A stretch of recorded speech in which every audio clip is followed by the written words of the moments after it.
Welcome to the Business SOS podcast. This is Rich Sierra, President of Florida Small Business Legal Center. This is episode 158 of the podcast. It's a very special episode for you that I have today. Let me tell you just a little bit of a story. I met my guest close to about 6 months ago here at the Populi Studio. She's a fellow podcaster as well, a content creator, and I began to listen to her podcast. The podcast is Beyond the Quo. And I enjoyed the podcast so much that I wanted to bring her in because I related to that podcast, and I believe you will as well. And I just give you some examples. So one of the things she's talked about is that she talks about redefining success at the stage of our lives. And many of you are business owners, and we continue to look at what are we doing in our businesses and how we define success with the various challenges that we are facing in perhaps middle age. And she defines middle age as 38. I'm going to be 62 next week, so I'm past that already. But many of us are the 40s to 60s type range. Is basically the audience that I work with in my practice. And I believe that many of you are going to relate to some of the things she talked about today. And this will be a two-part episode. We're going to talk about this first half this week. And next week, you're going to have another episode. We're going to have a conversation with her as well. So after this podcast, you're going to have homework. The homework you're going to have is, if you're listening to this podcast, you will go to your Apple podcast and you are going to look for a podcast called Beyond the Quo, and you're going to subscribe to it. And I guarantee you will not regret what I'm asking you to do. You certainly will enjoy it. So welcome to the show, Stacy Lucis. Thank you so much, Rich. It's my pleasure. And I'm very excited to finally get together. Me too. We always say hi, and yes, our recording times cross, but it's thank you for having me on, and such a great and warm welcome. I'm really looking forward to this. Yes, I'm very excited. So before we start, tell me a little more about your background. Tell our audience about your background. Yeah, so I am in full-fledged midlife. I am 48, and so a lot of people are surprised by that statistic you just dropped, that at 38 we're considered entering that phase of midlife. And for me, I'm an immigrant to America. So I was born in Trinidad and Tobago in the Caribbean, and I've always worked, right? We are hardworking overachievers, a little bit of perfectionism, climbing the corporate ladder. So I've been really blessed. I've worked at Department of Homeland Security, FEMA, IBM, Morgan Stanley. So really did a lot in my early years, I call it, my early formative career years, and experienced a big burnout. So I resigned on my own terms. I'm sure we'll talk about that a little bit more in the podcast, and decided to really figure myself out. What did I want to do? What did the next season of my life want to look like? And so that led me into writing an international best-selling novel. It led me to starting podcasting, which who knew? I would love it so much. It led me to launching two businesses, one of them executive coaching and sort of business strategy. And the other one is a global Caribbean organization for leaders of Caribbean heritage. Okay. So very, very diverse kind of last 6 years. But the first season out, I would say, of my career was very much like many, I'm sure, of your listeners, in corporate, big title, thinking we've made it, and wondering what's next. What inspired you? First of all, what is the title of your book? It's called, I'm like drawing a complete blank Sorry, here. I threw you a curveball here. We'll put the name of it in the thing, but it's called Women of Color, Rising Beyond. And it's a compilation with 10 authors of varied backgrounds. And all of us had like a really powerful, I want to call it an origin story, and then a crash, and then sort of a reinvention. So it's a very textured book, and it's well worth. So you interviewed everyone in the book? Well, I was one of the authors, and I met all of them. We obviously did a book tour a couple of years ago. We went to Toronto, Philly, all these places. And what surprised me the most, all of the authors in the compilation were female leaders. And men showed up at the book launches, events, because they were also in midlife. And while they started the journey supporting the author that they knew and read the book, resonated. A lot of the messages, a lot of the lessons resonated with them. And I found myself really touched by how many men in middle age were struggling with the same things we were struggling with, just unable to find a way to express it. Yeah. So it really was a lesson for me as I segued into executive coaching and launching my business and so forth, that I have to balance my services, who I serve, how I speak to both sexes. Okay. And it was, I wouldn't say it was surprising, Rich, but it was, we forget, because you guys have to be all macho and strong. Yeah. That this actually lands probably closer because you're unable to find ways to express yourself the way that we maybe do. Right. And so it was quite a journey. The other thing that surprised me about the book was how many people with young adults, kids, who were immigrants or had come from different countries, were struggling with parenting. And then how many of us were in the sandwich generation, right? Like we're all taking care of our elders who have comorbidities. So whether it is high blood pressure combined with diabetes, combined with something else, here we are having kids later. So struggling with our own reinvention and what we want to do. And then we've got these kids who from my household grew up in a largely Caribbean household, but are Americans. Yeah. And so I'm having to bridge these gaps. And it is not theory. No, it's not. A lot of it is just real life. And the podcast for me is, to some extent, working through some of what I'm dealing with. And I try to find things that I do research and sort of think about what is going to help people like me, men and women, as we come up against these challenges. But how do we bridge and close some of those gaps, right? I agree. It's very difficult from a legal perspective. And I'll tell you a story when we get off the air later. Yeah. I don't want to bring the show down, but I'll tell you a story later. The stress also in terms of the legal profession, there's just a lot of stress, and we are almost we try to be isolated in a sense. It's a very isolating profession because you're supposed to be the smartest one. You're supposed to not ask for help. And I relate to you that I hate asking for help as well. And you mentioned that on one of your podcasts. Yeah. I mean, isolation at the top is a real thing. Yeah. We're supposed to have all the answers, not only to our employees, but also to our clients and families. So we're like the center. So we carry a lot of weight in ourselves. And so I do relate to the pressure that men are going through.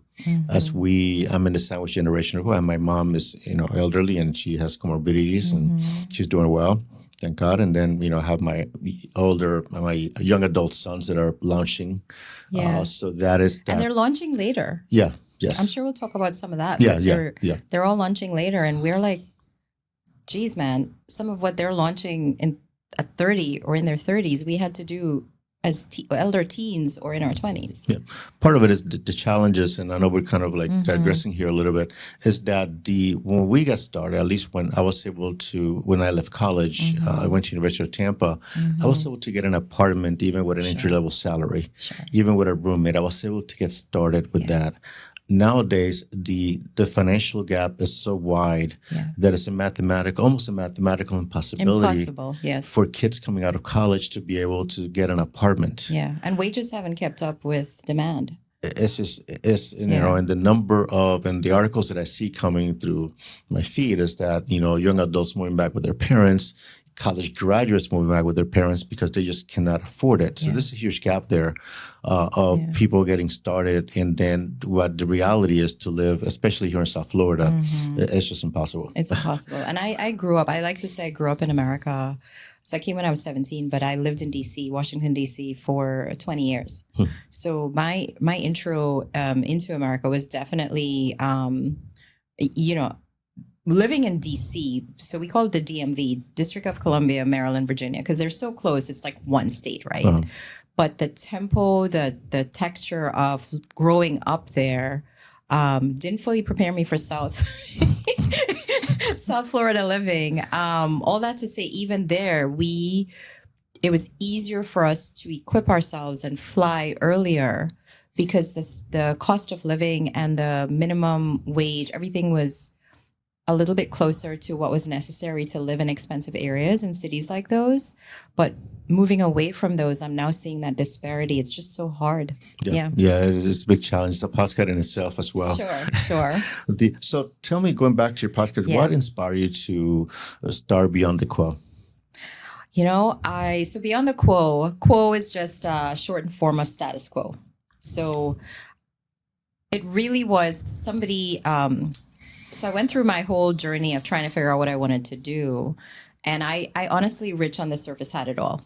I had the powerful job, a really great office. If I squinted enough, I could see the Capitol in Washington, D.C. 2 kids, a husband, a white picket fence, right? I had what amounted to the American dream, and something was still missing. And we'll talk about my little health crisis later on, but I heard this story, and I mean, there's a lot, but the story was the straw that broke the camel's back, which was a lot of, let me ask you a question. If you had to do surgery, major surgery, and you said, Stace, do you have a recommendation for a great surgeon?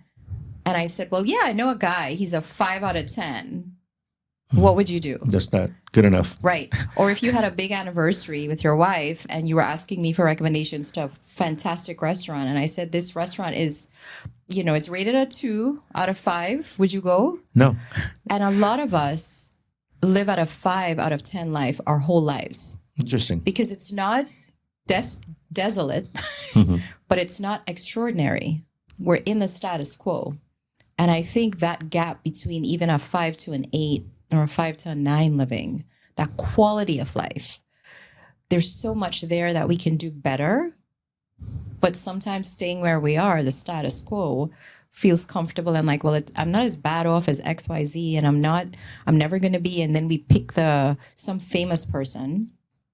And I use weight as an example, or health, because we're like, I hear so many, even myself included, we'll look at somebody like maybe Jennifer Lopez, who has a banging body at like whatever, 60 or whatever, and say, oh, she has a trainer and a cook, make excuses.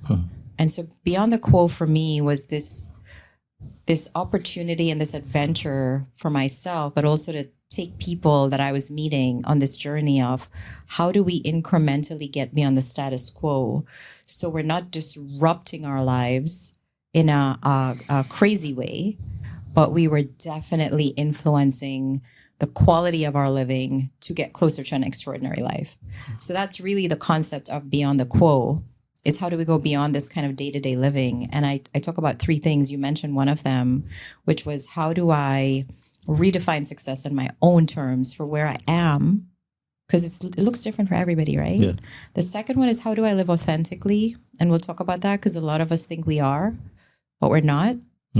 Kind of fudging it a little bit. Yeah.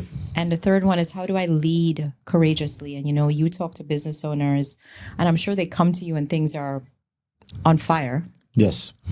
Right? And so how do I lead myself courageously first, and then my loved ones or my family closest to me? And then how do I expand that out to my businesses? Because believe it or not, we are at the helm of that ship, and our attitude and demeanor and jackassery, to be honest, will define how people serve us and serve the customers and how we grow. Yeah. And then further out, that ripple effect into the community is we don't even know. I mean, I remember, I'm sure you had a crappy boss or a crappy teacher or a crappy parent, and as the way that they spoke to you or made you feel stays with you decades later. Yes. So as leaders, we have sort of that responsibility too to take care of ourselves and be our best, right? Yeah. Yeah. And the employees, they'll follow your example. Absolutely. Our children, everybody. Yeah, everybody. Right. Yeah. You lead, I went to military school. I grew up in Puerto Rico. I mean, I was born in New York, and at 4 years old, my mom moved me to Puerto Rico. I lived there for 18 years, then 14 years, then I moved back to the States. So I was fortunate enough to go to military school. Yeah. American Military Academy in Guaynabo. And so I was very fortunate. So a lot of my foundations came from that. I love that. From that military school. And there we talk about leading by example. Yeah. So that stayed with me. Yeah. Pretty much. That was my foundation, pretty much. For My everything early else. foundation, my first job actually was with IBM out of college. And we had a big federal government contract with DOD. So I actually worked in the Pentagon for a couple of years. And most of my career roles have been with government agencies, which were slightly military-esque. So DOD is totally military, Navy, Army, all of those things. And DHS, Department of Homeland Security, I call it paramilitary because a lot of people retired or left the military and came to work for these organizations. But what you're talking about, Rich, that discipline and the core values and sort of that character was instilled in us by osmosis. That's Yes. who we worked for. And so I find that it really did me well, but also there's the other side of that, which is it was so structured, so rigid, no room for failure. You know, we talk about the warfighter and the fact that lives are at stake. If you talk about even at FEMA or DHS, when you're protecting the homeland, there's kind of no room for error, right? Because civilian lives are kind of in the equation. Yes. So translating that into our own lives and leading a higher mission, I think makes it easy sometimes to forget ourselves. And I think that's part of the conversation we're going to talk about is I'm sure your clients and the people in your community or even the people in your Business SOS podcast community have a higher purpose. So their jobs mean a lot to them. They're leading companies. I have a big mission. And it makes it easy to forget that we are our own mission too. Correct. Right? And so, yeah, that's part of it. Yeah. And one of the things that I learned from your podcast is managing your energy. Yeah. And I'm doing that because But it's harder than it looks, right? Yes, I recently took a vacation to France. Yeah. And I was with me and Sharon. We had a great time there. I did not realize how bad I needed a vacation then until I actually went there. Until you unplugged. And I said, oh, wow, I really needed this, needed to leave. You can never unplug if you're an attorney. You're always checking emails here and there. But I was basically out of the country. I was able to relax. So I'm make sure that I don't get myself to that point of almost burnout. And it's stealthy, right? Burnout isn't a heart attack. I mean, sometimes it is. In my case, we'll talk about that a little bit. Sometimes it's a big shakeup, whether it's our health or our partner saying, you know what, you suck. I want to leave. Or your children not talking to you, right? Because you were an absent whomever. And you're like, but I gave you everything. I worked so hard to give you a house and all this stuff. And the kids are like, yeah, but you weren't there.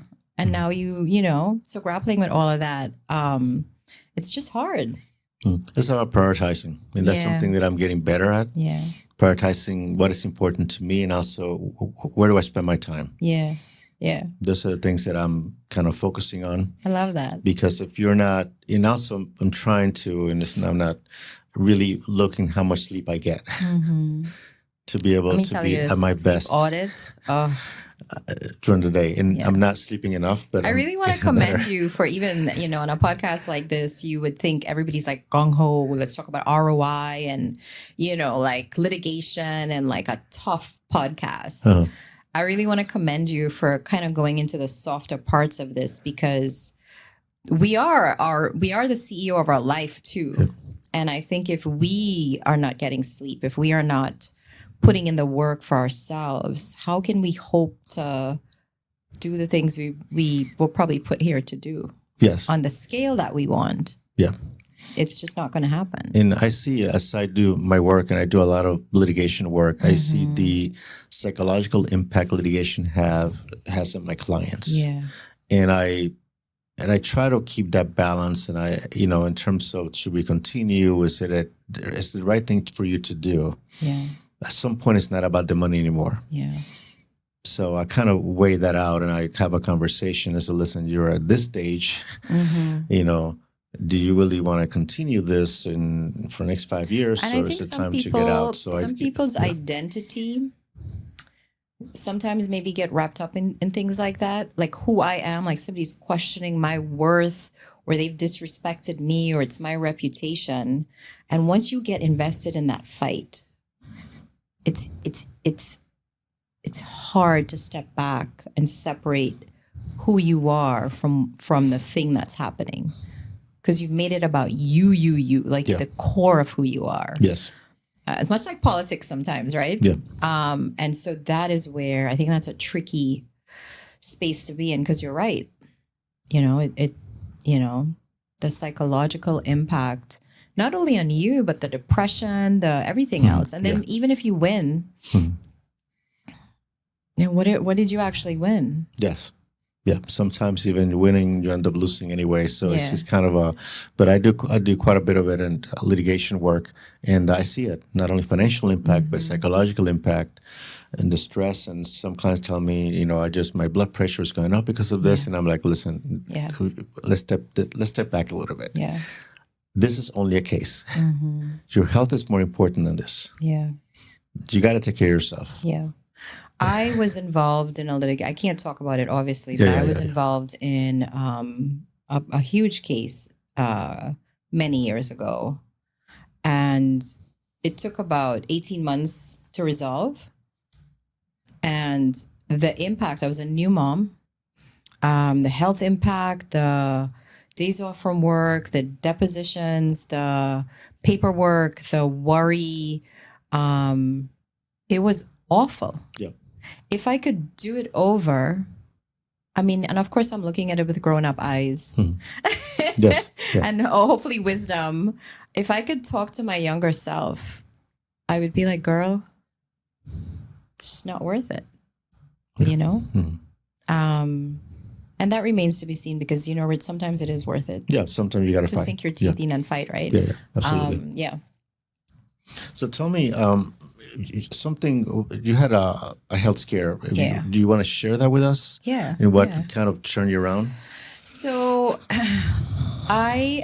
you mentioned pretty much growing up in Puerto Rico, kind of having that military background, sort of. For me, it was not similar, apples to apples, but I'm sure the journey and the emotions were similar. It is navigating young adulthood, navigating different environments. And for us, failure was just not an option, right? You're kind of in survival mode. And so I've been in survival mode for a long time. Eldest of 5, coming here when I was 17, working 3 jobs through college, came here with half a suitcase. The whole immigrant journey really it's something we're proud of. Yeah. And it's made us who we are. And I wouldn't change it, because it's made me who I am. But at the same time, there's an opportunity, there's a cost to that. And so for me, I don't do anything half measure. So I burnt out spectacularly. I'm the same way. Right. At 40, some people are like, oh, I'm burning out at 60. I was like, no. I want to do it way earlier. But I had, my kids were young, and I had not been feeling well for a long time. I was traveling all across the country. I was in this big, so Department of Homeland Security has 220,000 employees. I was one of 30 selected for the DHS Fellows Program. So it was a person from each DHS. So DHS at the time was comprised of 22 agencies. So people think it's just one big conglomerate. It kind of is. But DHS is the umbrella under which you have FEMA, TSA, Secret Service, Coast Guard. Okay. So there are 22 components to DHS, the umbrella enterprise, if you will. Okay. And so I was one that represented FEMA. And then I had 29 counterparts, one for Secret Service. And so we were on this magnificent executive development journey. We were being groomed to be the leaders for the department. And it was amazing. It was amazing work. We, I grew up, I was in college when 9/11 happened. So it was very close to us. We were very patriotic at the time. And we went to Ground Zero. We went to Chicago and visited, Secret Service had their headquarters out there. And so it was mission-driven work. And on top of that, we had the day job. I was a young mom, right? And after the program, I wasn't feeling good. And, it's so stupid. I look back and I'm like, what? I went to the doctor. I was trying to do the right things, right? And they couldn't find anything wrong with me. And I remember feeling sick. I was running a fever, and I still went to work and led a 40-person like strategic planning workshop. We do that. Yeah. I And gotta after work. the workshop, part of it was we had people at the time VTC, so they were VTC'd in from all over the country.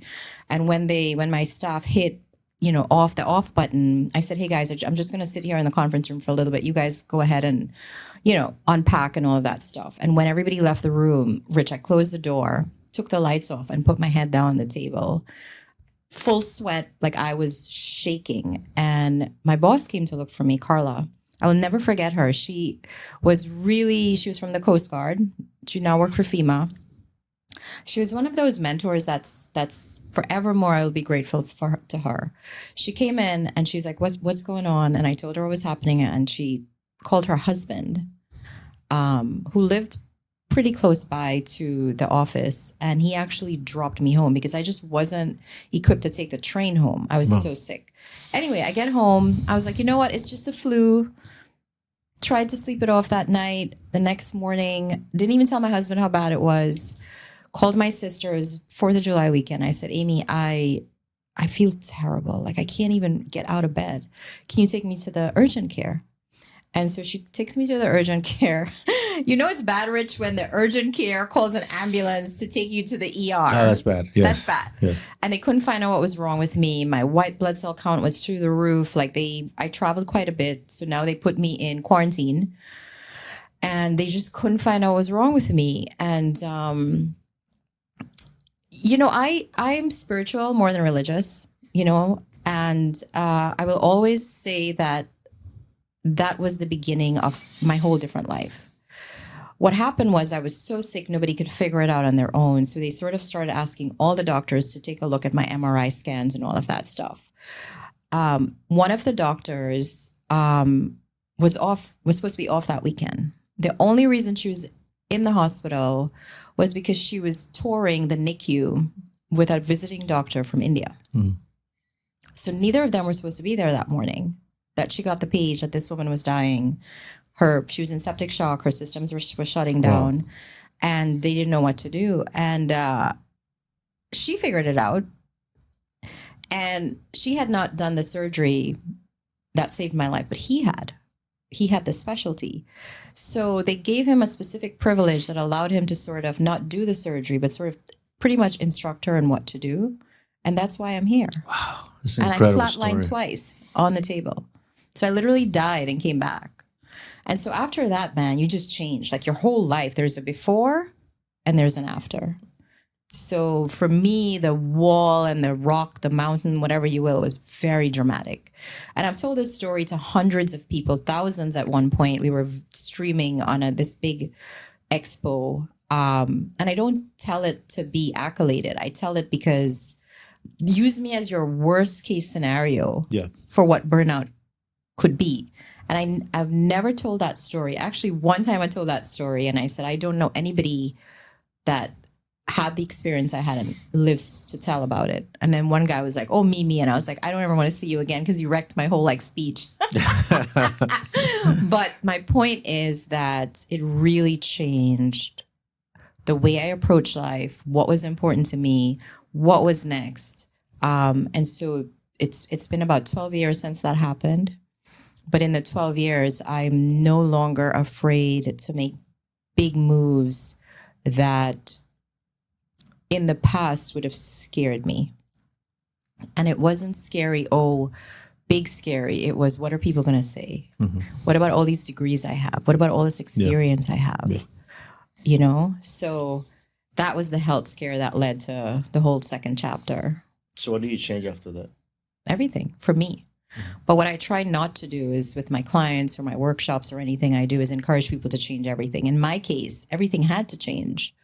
So that warranted moving to Florida because I grew up on an island. I wanted the beach, but I didn't want to move back to an island. So I was like, okay, that leaves me with Florida, North Carolina, the coastal areas, but I wanted to stay on the East Coast. So we picked Florida. So I live 17 minutes from the beach. I take every Friday off. Good for you. And when I say off, I still do stuff, but really Friday is my sacred day for myself. Yeah. everything that I did, I got a coach, a life coach and an executive coach. I actually did Tony Robbins for a year, business mastery, life mastery. I've read his books. Right. Yeah. I spent tens of thousands of dollars trying to understand how to live better. And through that, that's how I discovered, okay, the sandwich generation, Rob.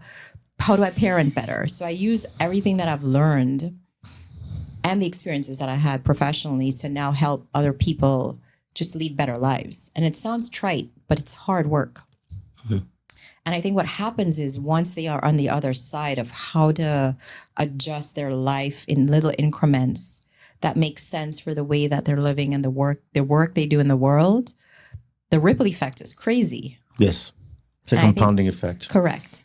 And so that's, I know metrics for somebody is like dollar figures, and it is for me too, right? We all want to live great lives. And we live in Boca Raton. It's not like it's cheap to live here. Tell me about it. But I am on clients' Christmas card lists or their birthday, when their kids are having birthdays. Wow. So I'm like laughing for those of you who can't like see me, you're listening to me, but I sat with that a couple of years ago and I was like, oh my God, like I have all these like love notes from people who literally say you've changed my life. And it's something I'm really proud of, but they changed their life is how I preface it because they have to do the work. I mean, even with you could give advice to people until the cows come home. They're the ones that have to put in the work. Correct. Yes. So turn that mirror back to yourself because I know for me, every day, I'm not sitting here in a mountain saying, oh my God, I have it figured out. I don't. Which is, I think, why my podcasts are messy and vulnerable and raw, or they resonate because all these years later, it's still messy and beautiful and scrappy, and you have to be disciplined. And some days you miss the mark completely, and it turns into a week, a month, 6 months of going back to the quo. But it's always, what are the 2 millimeter shifts to kind of get incrementally better? There's magic in that. No, thanks for sharing that story. Yeah. It's crazy, right? Yes. Well, if it wasn't because the doctor happened to be doing a tour.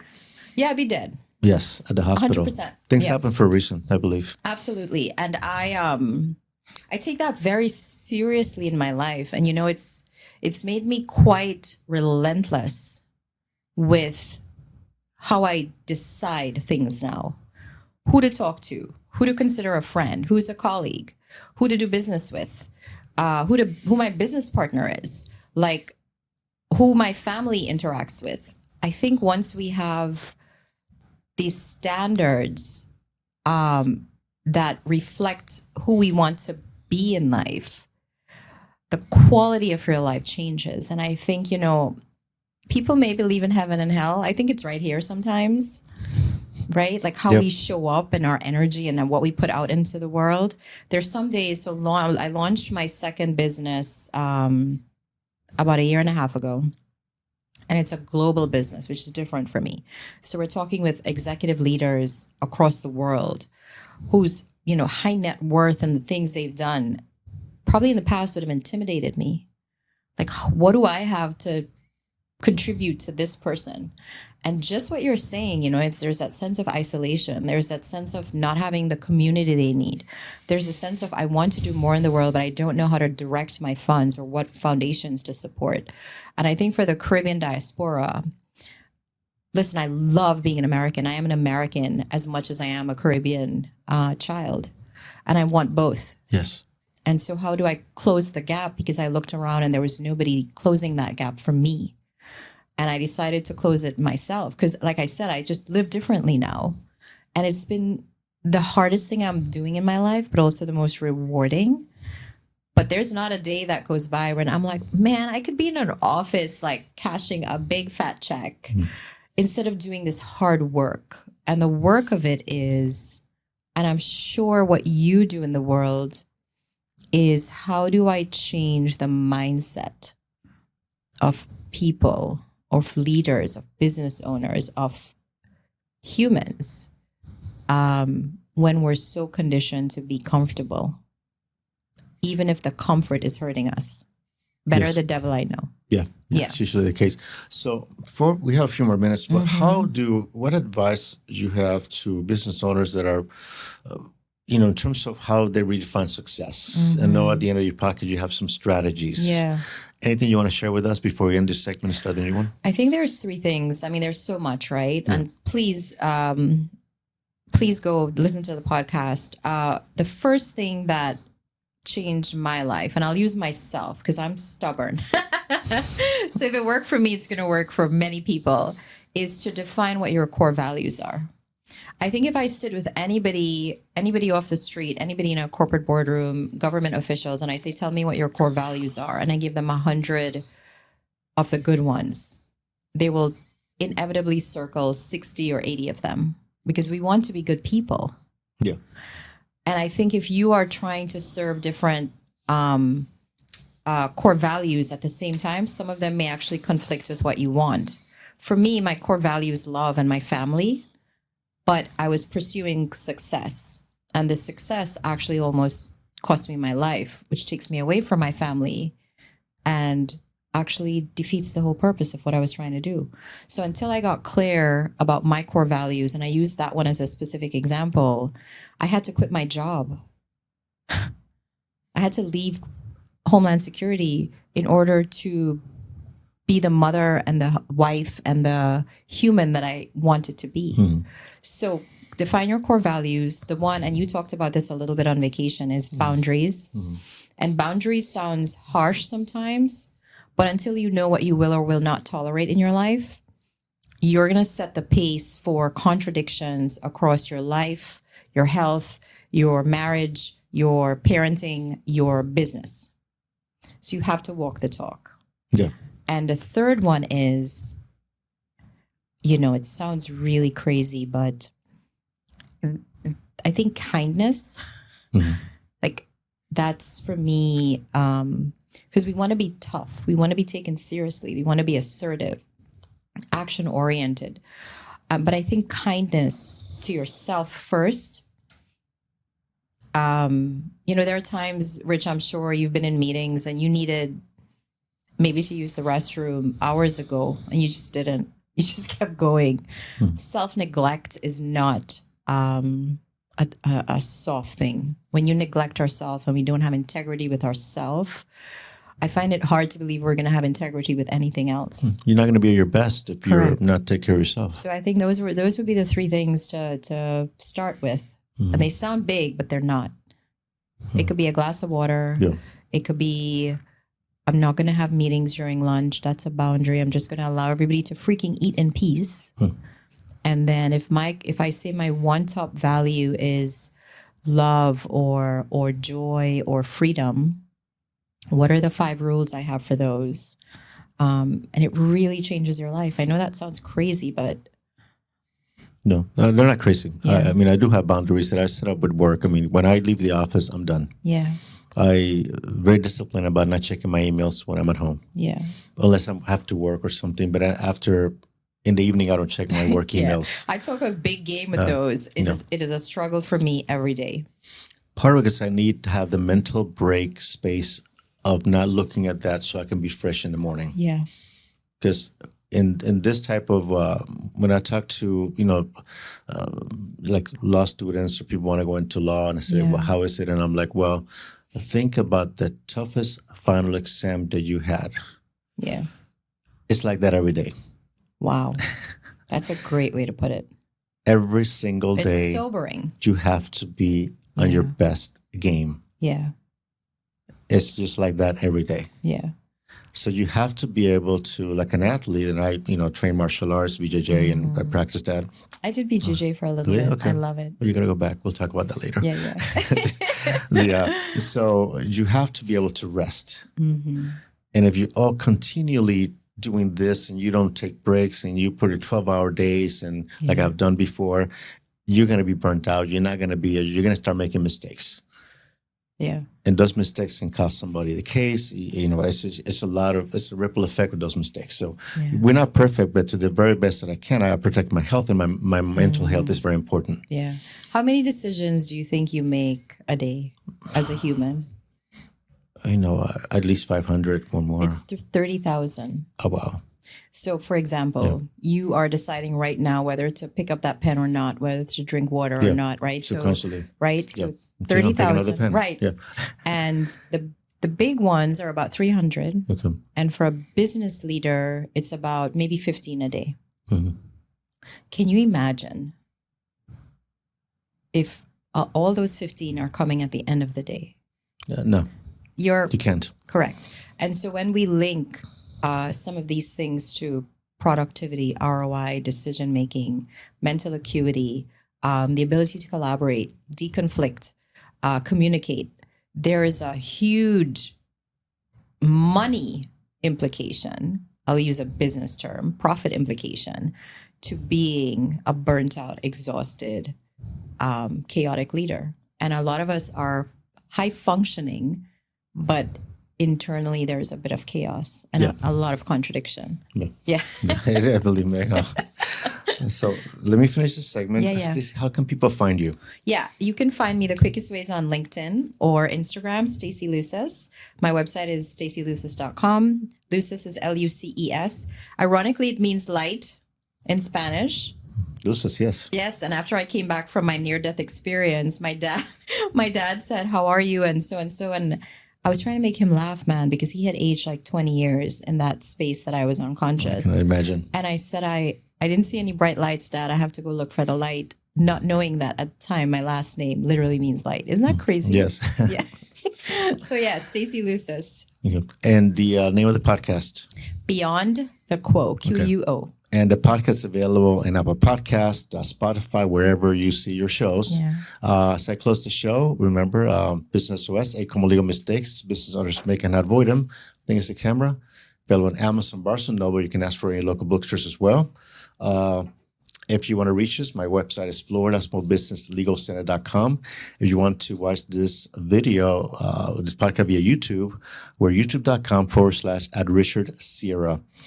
Until next week, this is Rich Sierra, President of Florida Small Business Legal Center. Remember that my goal is to help you succeed. And thank you again, Stacey. Thank you so much.